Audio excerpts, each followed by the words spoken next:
السلام علیکم ورحمۃ اللہ وبرکاتہ۔ آج ہم کلاس 7 کا سبق نمبر 2 کریں گے، عبادات۔ اسلام میں عبادت کا تصور۔ سب سے پہلا سوال ہے، عبادت کے لفظی معنی کیا ہیں؟ عبادت کے معنی ہیں بندگی کرنا یا غلامی کرنا، یعنی اپنی حقیقی خالق اور مالک اللہ تعالیٰ کی بندگی کرنا۔ سوال نمبر 2 ہے، اسلام میں عبادت کا کیا تصور ہے؟ جواب، اسلام میں عبادت کا تصور بہت وسیع اور جامع ہے۔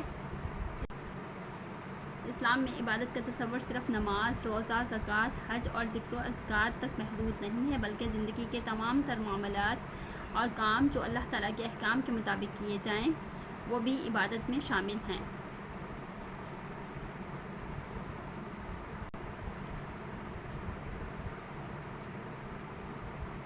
سوال نمبر 3 ہے، انسان کی تخلیق کا مقصد کیا ہے؟ انسانوں کو اللہ تعالیٰ نے صرف اپنی بندگی بجا لانے کے لیے پیدا کیا ہے۔ قرآن مجید میں ارشاد باری تعالیٰ ہے، وَمَا خَلَقْتُ الْجِنَّ وَالْإِنسَ إِلَّا لِيَعْبُدُونِ۔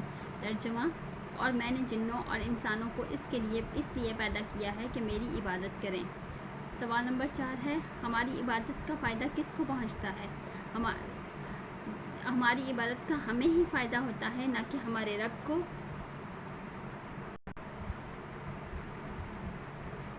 اگر دنیا کے سارے انسان بھی اس کی بندگی سے منہ پھیر لیں تو بھی اللہ تعالیٰ کی طاقت اور اختیار میں کوئی کمی نہیں ہو سکتی۔